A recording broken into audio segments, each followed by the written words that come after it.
Today's main topic is going to be going through my top 5 tips if you want to retire before age 59 and a half. I'm not going to be able to cover everything you need to know to be able to do this, but the tips I'm going to share with you should help if that's something that appeals to you. Now, my first tip is going to be that Roth IRA contributions, can be withdrawn at any point without penalty. Now, that doesn't include the growth. That is just the contributions. For example, if you were to invest $500 every month for 30 years, you'd have about $180,000 in contributions. Hopefully, your account has been invested well and it's grown well beyond that. But the IRS, to my understanding, this isn't tax advice, it's just my understanding of the code, says that when you withdraw from a Roth IRA, you're withdrawing contributions first. They count the first dollars out as contribution dollars. And their rules say that those contribution dollars can be taken out at any point. For the growth, you can't touch it without penalty until after age 59 and a half. That's why age 59 and a half right now, at the time of this recording, is such a pinnacle tipping point. Because if you've poured a lot of time, blood, sweat, and tears into growing your nest eggs in tax sheltered accounts, be them IRAs or 401ks, 403bs, you think about it as something that you can't touch until you're basically 60. But this rule about being able to take contributions out from your Roth at any time means that you might be able to bump your retirement back a little bit. Let's say that you needed $90,000 to live on in retirement. Well, $180,000 in contributions is going to be 2 years worth of expenses for you. So you'd be able to retire, hypothetically, at age 57 and a half instead of age 59 and a half and get yourself just a little bit more time in retirement. For my second tip, we're going to be talking about the Rule of 55. Now, the Rule of 55 states that if you retire or leave your job, you could be fired, you could be laid off, you could quit for any reason between age 55 and age 59 and a half, you can simply start engaging with withdrawing your nest egg monies in that employer sponsored account without penalty, without taxes. This is a very complicated rule when you dig into it, but the simplified overview, the primer, the basics are: if you have an employer at age 55 or after, and that same employer has an employee sponsored account tied to you, then you quit or get fired, you can engage with withdrawing that money as long as you don't move that 401k or 403b, whatever employer sponsored account you have. This applies to both Roth and traditional retirement accounts. So Roth 401ks and 401ks alike apply to Rule 55. So that you have a source other than me, I have an Investopedia article about the Rule of 55 right here. The key takeaways that they list are: the Rule of 55 is an IRS rule that allows certain workers to avoid the 10% early withdrawal penalty when taking money out of workplace retirement plans before age 59 and a half. To qualify for the Rule of 55, withdrawals must be made in the year that an employee turns 55 or older and leaves their employer, either due to early retirement or for any other reason. The Rule of 55 only applies to workplace plans. What's more, plans are not required to include the provision. I want you to pay extra close attention to that point.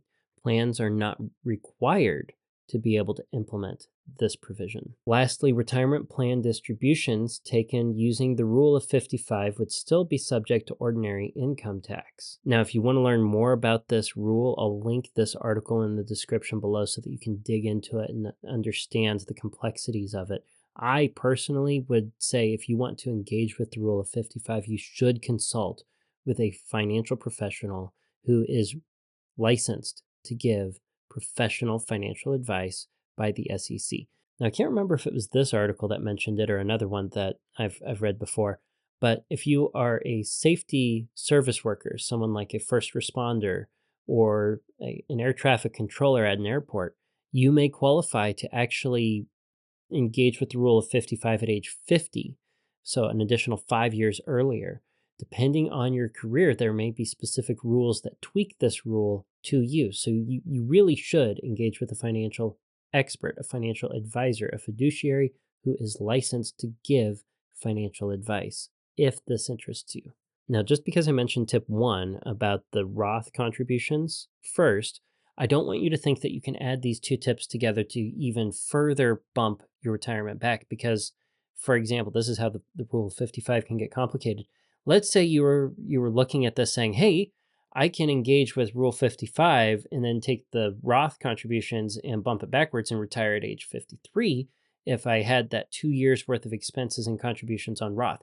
That wouldn't work because if you retired at age 53, the rule of 55 no longer applies to you because you retired before age 55. So you can't stack it, but you can use the Roth contributions as a buffer in the case that you needed to have some sort of extra access during the time between age 55 and age 59 and a half to monies that would you'd have no other way of getting without going back to work. Okay, my third tip is going to be build a bridge account or a brokerage account to bridge the gap between when you want to retire and age 59 and a half. Now, this is a taxable account that you have with a broker or a financial advisor. When you pull the money out, it is taxed at capital gains rates. It is not tax sheltered like an IRA, 401k, or a 403b. And your distribution strategy for your bridge account is going to be dependent upon how long it needs to bridge your gap. For example, let's say you had a very short period of time. You wanted to follow tip number one and back up your retirement using Roth contributions by, say, 1 year, because that's what you have. And you're like, I'd like to retire a little bit earlier. I just don't have enough contributions in my Roth because I started it later than I wanted to. And I have so much more that's in my nest egg. I just need to have something that can get me a couple years earlier because I don't want to be working anymore. You can save up 2 years worth of expenses in the bridge account, put it in something that's very conservative so that it can keep up with inflation, like a high yield savings account, and just draw it down. You don't have to invest the bridge account in this case into something that can last forever, as if you have an indefinite amount of time, because you know how long it needs to last. You know exactly when you're going to be able to engage with the rest of your nest egg. And if the rest of your nest egg is enough, you don't have to treat the bridge account the way that you do the nest eggs with the 4% rule or other more sophisticated distribution strategies used to solve the problem of time and sequence of returns risk. Conversely, if you needed to have a bridge account that bridged more than 5 years, there is going to be a difficulty in saving up enough to draw down through those 5 years or more. When you work with a financial advisor and you're wanting to bridge a gap that's more than 5 years, they're probably going to steer you to some more aggressive investments, something that's less conservative, and something that has a drawdown that engages with a little bit more of that sequence of returns risk. It's going to be something that gets sophisticated because you have a finite amount of time, but it's going to become increasingly more challenging to retire early, and you can retire even earlier if you allow that money to work for you, if there's enough of a time horizon for that early retirement. For you, I don't know if that's going to be fully engaging with the 4% rule or a relative withdrawal rate like Stephen Courtney did. It might be some sort of combination of things. But whatever you do, if you have a long-term bridge account, you need to understand your withdrawal strategy and the risks therein. Don't do anything that you don't understand. Okay, tip number 4 is paying off your home before you retire early while genuinely understanding your budget. No matter when you retire, be it before or after age 59 and a half, I believe that it's best for you to have a paid off home so that you don't have a mortgage or rent over your head increasing the burn rate that you need to manage with your nest egg. If you can get rid of your biggest expense, just like Stephen Courtney did in the story, the housing, the mortgage, you can have a much smaller nest egg than otherwise would be needed to retire early. So part of your working toward an early retirement, if that's your goal, should involve minimizing or eliminating your housing costs. There are a lot of different ways to go about this, but the way that I would pursue it personally would be to have a mortgage that gets paid off sometime before I engaged with early retirement. And with your budget, you need to know what your expenses are going to be over and beyond the housing.